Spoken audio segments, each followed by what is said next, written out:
Yeah!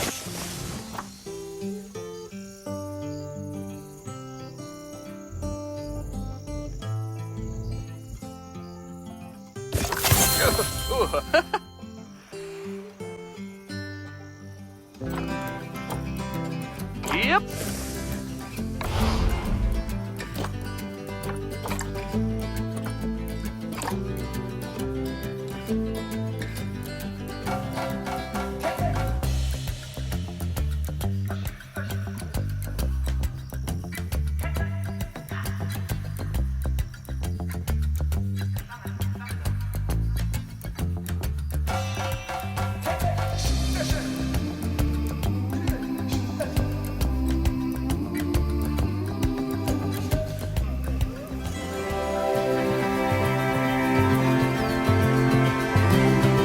Ah, heyo at Hematu. Yeah. Sorry about that. I have a habit of slipping back into the Blanco language. It's good to finally meet you in person.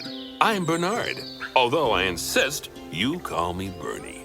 The only person who calls me Bernard is my wife.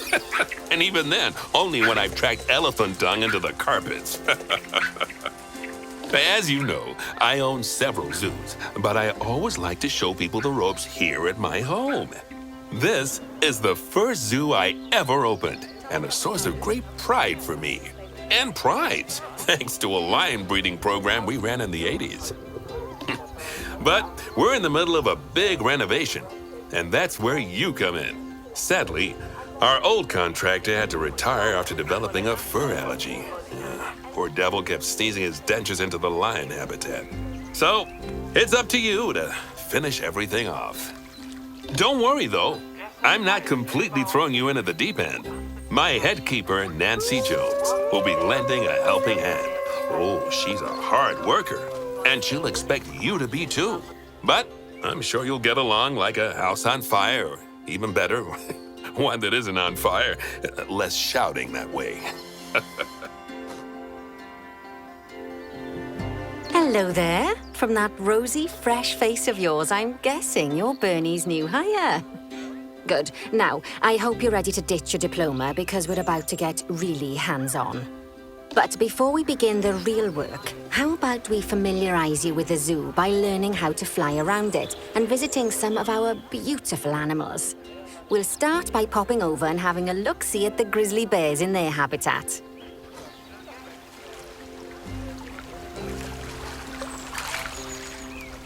Did you know that grizzly bears, also known as Ursus arctos horribilis, can hibernate for up to 7 months a year? Oh, but then again, given the chance, I think a lot of people would do that too.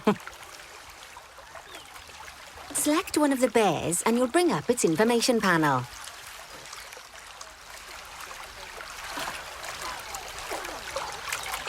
This is where you can find out all kinds of information about your animal. The most important thing being its overall welfare. You'll learn more about animal welfare today as we go through your objectives. But for now, let's enjoy this magnificent animal. Why don't you select the camera from inside its information panel? See, now this is a fantastic way to get a close look at your animals. Okay, when you're ready, let's pop over to the other side of the zoo and take a look at the lions. I've marked their location for you to find.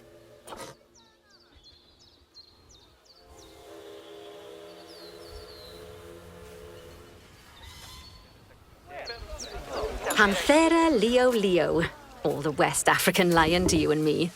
Lions are the most social of the big cats, and there can be as many as 40 lions in a pride, although prides of that size are pretty rare. As Bernie would say, those lions are awesome, which is precisely why I handle the training instead these days. Anyway, how about we get started on those objectives? Come on, let's head over to an empty habitat and see what needs doing there.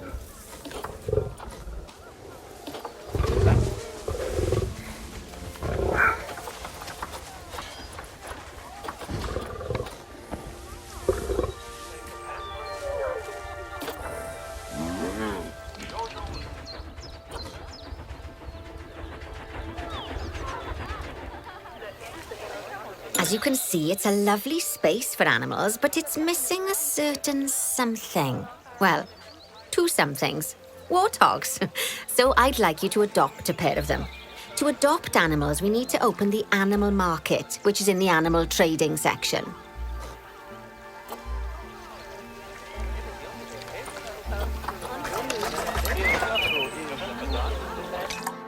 There we are. A pair of perfectly splendid warthogs for our zoo. Just select them and choose Adopt. Normally, the animal exchange would be full of animals, but I've emptied out the market while you learn how it works. The last thing I need is you accidentally ordering a dozen elephants.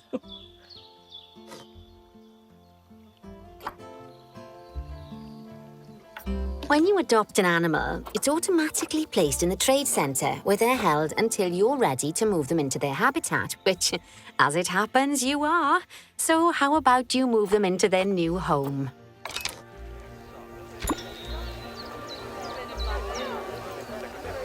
When you ask for an animal to be moved into a habitat, your caretakers will go to the trade centre, collect your animal, and deliver them to your selected habitat. I've marked the trade centre's location, so let's go and watch the caretakers in action.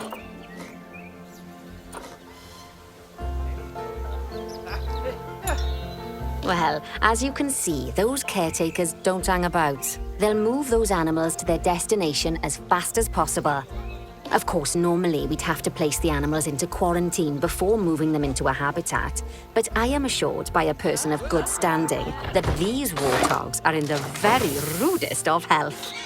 Right, let's get the warthog's habitat finished up so we can keep them nice and happy. You see, each animal in the zoo has an overall welfare statistic, basically how happy they are. And that overall welfare statistic is itself comprised of 4 different areas: nutrition, social health, habitat, and enrichment. Luckily, if you select an animal, you'll bring up their animal welfare information panel, which we saw earlier, where you can see how they're doing. That way, you'll know exactly what areas need to be addressed. Don't worry if that's a lot to remember. You can always check the Zoopedia for more information. Let's start by making sure we're taking care of the warthog's nutrition welfare. To do this, we'll need to place a food station and a drinking station. Now, each animal requires a different type of feeding station. And for the warthogs, it's a small feeding trough. So let's add one of those and a water bowl. Animals also require stimulation to keep them happy. Let's add a lovely mud bath for the warthogs to roll around in. That bath will count towards their enrichment welfare, specifically their toy enrichment welfare. Oh, nice work. You've got a knack for this, I see. Now, our contractor had to leave in a hurry, so this place is in a fair old state. Unfinished thingamajigs and whatsits all over the shop. But the first thing we need to finish is the ostrich habitat. It's over near the hippos. Oh, before we actually start building our ostrich habitat, let's pause time for a moment.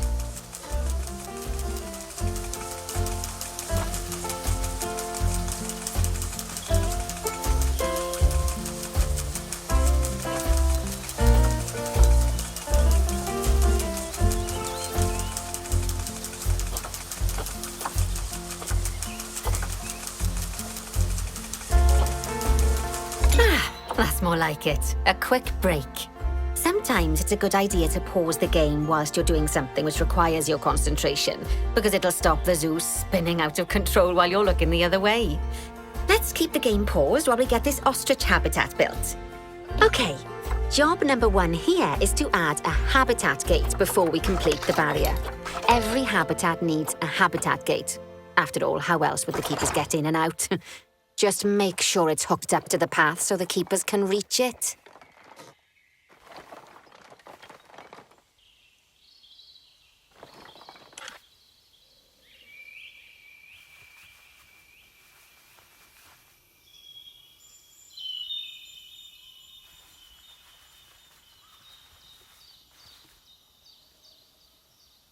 Right! Let's complete the perimeter barrier so we can adopt us some ostriches. I've marked out an area for you to use, so I'd like you to finish off the perimeter using the brick barrier.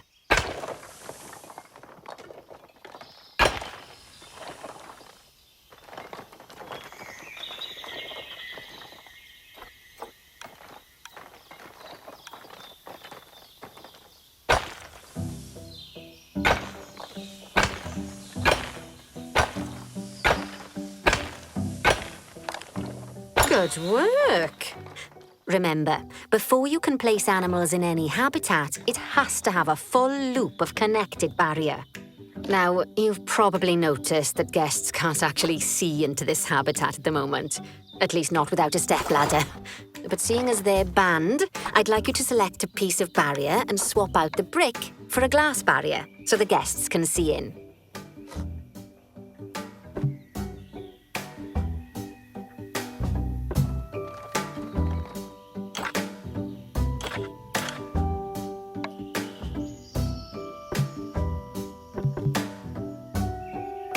There we go.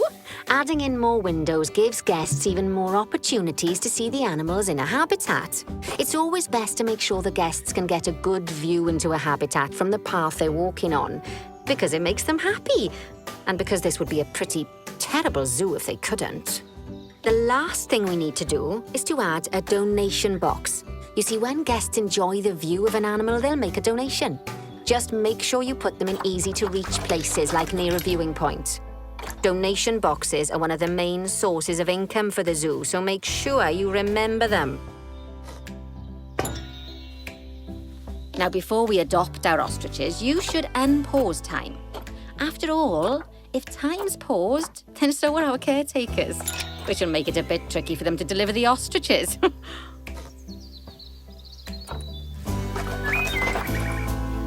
Oh, by the way, as well as pausing time, you can also speed it up. It'll run everything at 2 times and 5 times faster. It can be useful, especially if you're waiting for money to accumulate or for animals to be delivered to your habitat. Personally, I use it when I'm waiting for a brew to finish. All right, you've finished the habitat, so it's high time we adopted those ostriches, don't you think? Let's get 4 of them in here.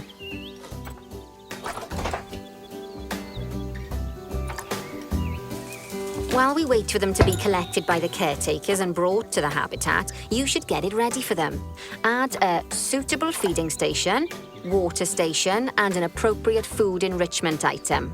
It's often best to place things like enrichments and feeding stations near to the habitat perimeter, so guests can get a really good view of the animals. Oh, good to see the ostriches have somewhere they can really stretch their legs. Did you know they can actually run at 43 miles per hour? Oh, heaven forbid they ever escape. The speed camera fines alone would bankrupt us.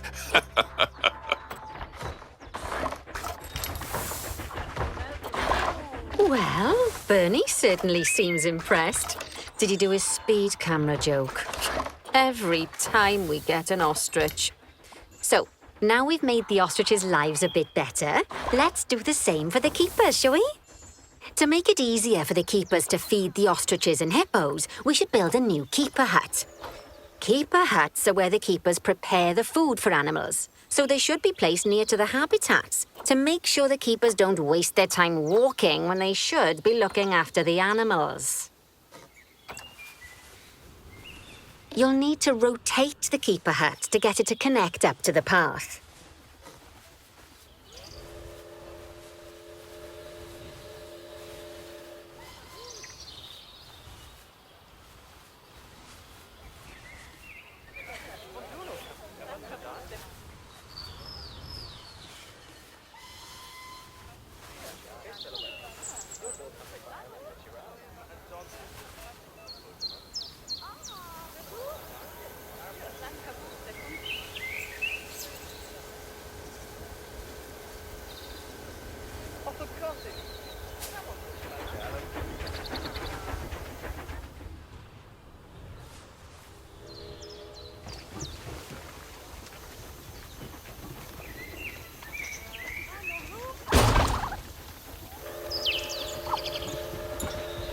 This keeper hut only has space for one keeper, but the larger keeper hut can allow multiple keepers to prepare food at the same time. Oh, but bear in mind that keeper huts and other staff facilities shouldn't be placed near to areas where there are lots of guests. Guests don't like seeing facility buildings, and it can affect their happiness. Negatively. In case that wasn't clear. Something that all facilities, shops, and a whole host of other objects need is power. And that obviously includes your newly built keeper hut. So let's place a transformer next to it, shall we?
Lovely work.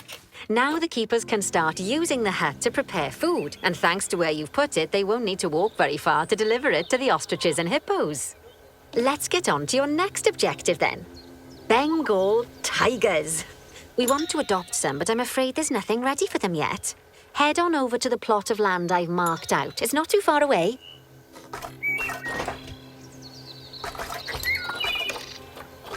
Righty, your next job is to build a habitat from scratch.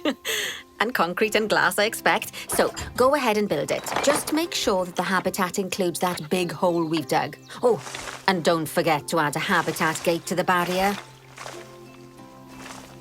Oh, and make sure the guests will be able to see the tigers.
Now, Bernie takes safety very seriously at his zoos, so we should probably make sure those tigers can't jump out of their habitat, don't you think?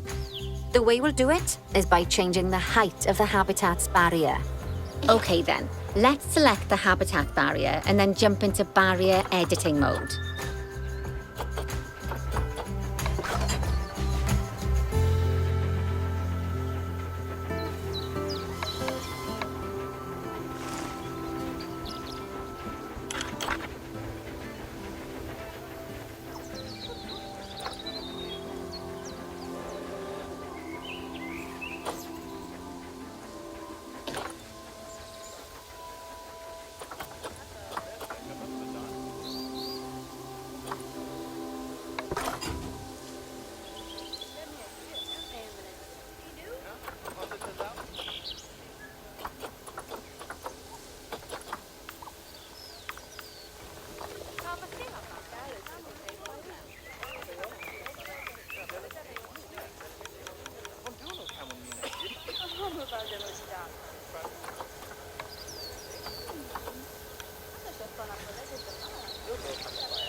Now that the habitat is in place, don't forget to put down a donation box near to your viewing areas.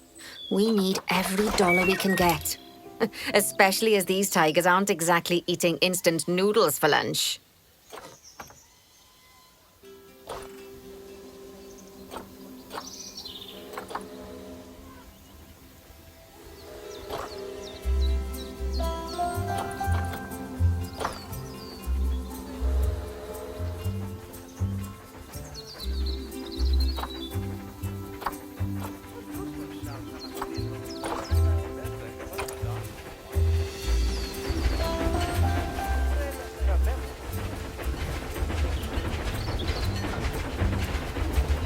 Okay, that's the habitat boundary complete, the habitat gate in place, and most importantly, the tigers won't be able to jump out of it anymore.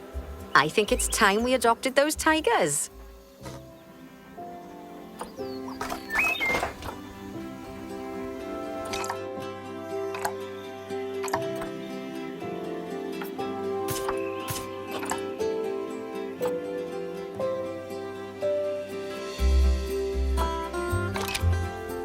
Whilst our trusty caretakers collect and deliver the tigers, let's take a look at preparing the habitat for their arrival. We'll start with the basics. Add a suitable feeding station for them. This time, instead of adding a water bowl, let's try something different. Some animals need a pool in their habitat so they can go for a swim, but they can also use it to drink from. All you have to do is make sure the banks of the pool have a gentle slope so they can easily get a nice, refreshing drink. There's already a pool excavated, but you still need to fill it with water. You should do that by going into Terrain and selecting the water tool. Yes, that'll do nicely.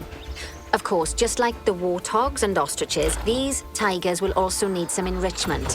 Why don't you add some suitable toy and food enrichment items into their habitats?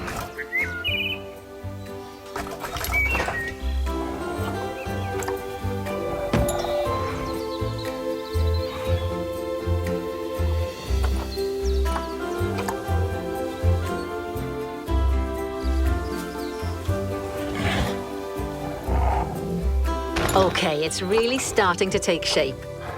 Now, the tigers will need a shelter in their habitat so they can hide from the guests, or more likely, the bad weather. Although, given that we're in England, you might want to think of that just as normal weather. Go on, add a shelter to their habitat. You can either build one from various suitable bits and bobs, or if you like, just pop down the blueprint that I've already built for you.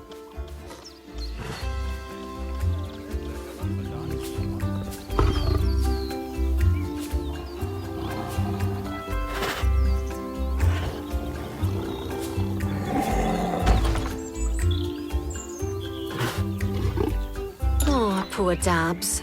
I'm sure it can't have escaped your attention that the tigers look a bit miffed. That's because they aren't too keen on the type of terrain in their habitat. Select a tiger and bring up its information panel.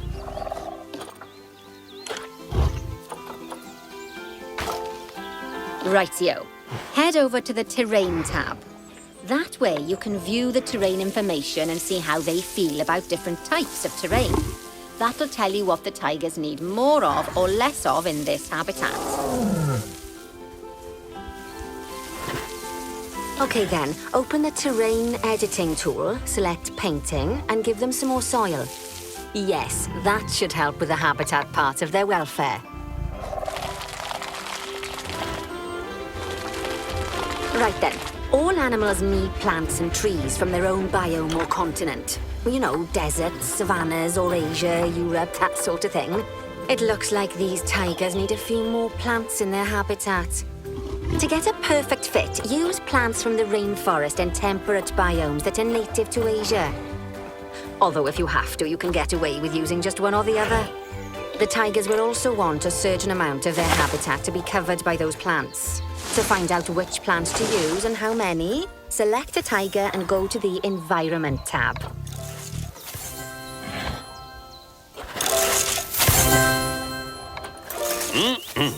They say that good fences make good neighbors.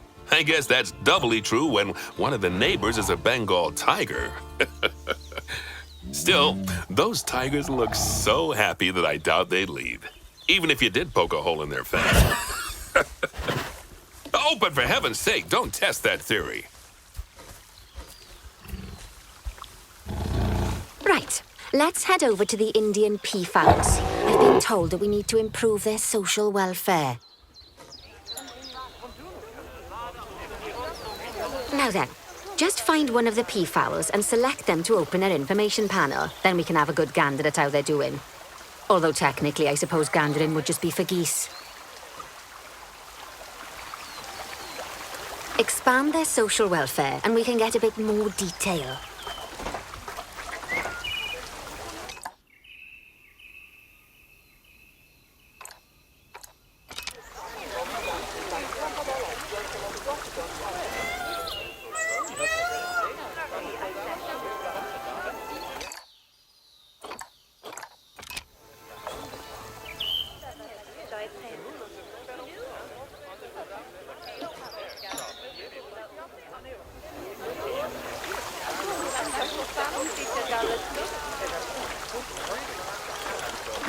As you can see, the peafowls need their population to be larger. To solve this little problem, you'll need to adopt 3 more female peafowls. Off you pop to the animal market then.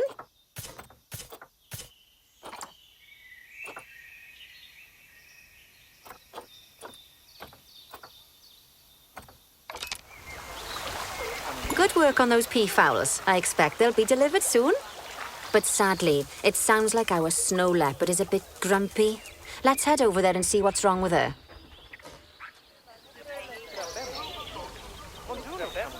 Just like people, animals can suffer from stress if things aren't quite right. You know, like when you see someone put in the milk before the tea bag.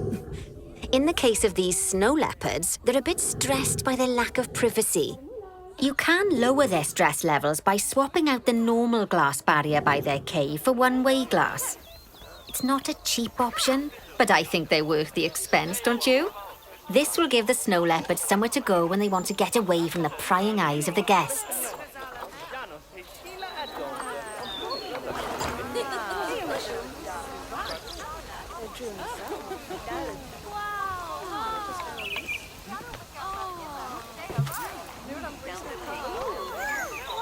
Of course, when an animal isn't in its natural biome, it's probably going to be too hot or too cold. Unsurprisingly for the snow leopards, it's too hot. Even with the terrible British weather, you should help cool it down by adding some coolers to their habitat. But let's start by opening up the temperature heat map and having a look-see at the temperature in the leopard's habitat.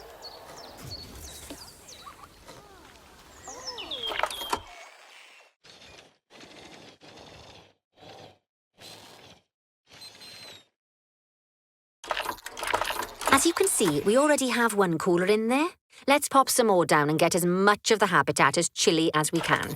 Luckily for us, this habitat already has power, but you'll need to make sure of that in the future. Just so you know, if any part of a habitat is powered, then the whole habitat will be powered.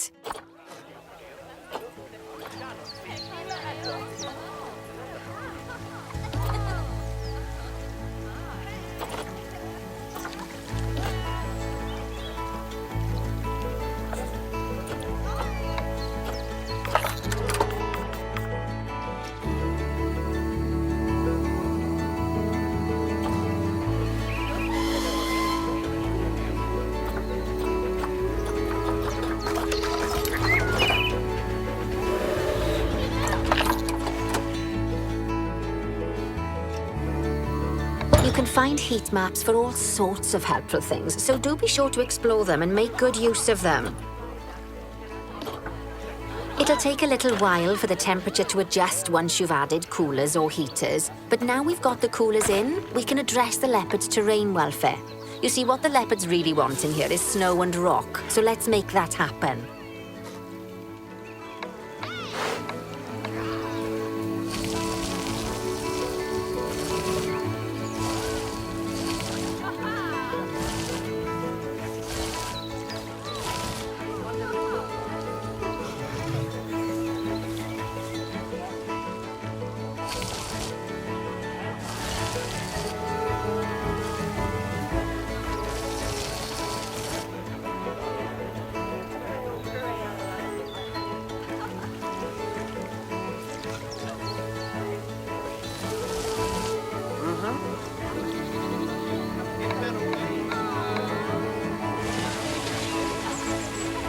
Well then, all of that should give you a pretty good understanding of how to make animals happy. So I'd like you to go and check on all the other animals in the zoo and fix up any issues with their habitats. That'll increase the average welfare of the animals across the whole zoo. And that average welfare is a very important statistic. Now, to quickly see how all your animals are doing in the zoo, you should head to the animal section of the zoo management screen.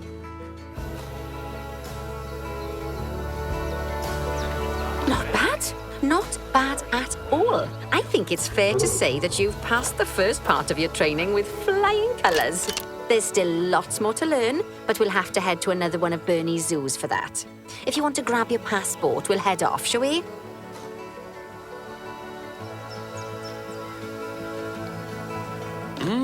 Sounds like you got the whole zoo purring away nicely. Well, Purring, grunting, screaming, booming. All the appropriate noises. I guess I was right to hire you, huh? Don't tell her I told you, but Nancy wasn't sure you'd even last the morning. So, we're happy this is working out. And Nancy owes me a Foxy coffee. As strange as it seemed,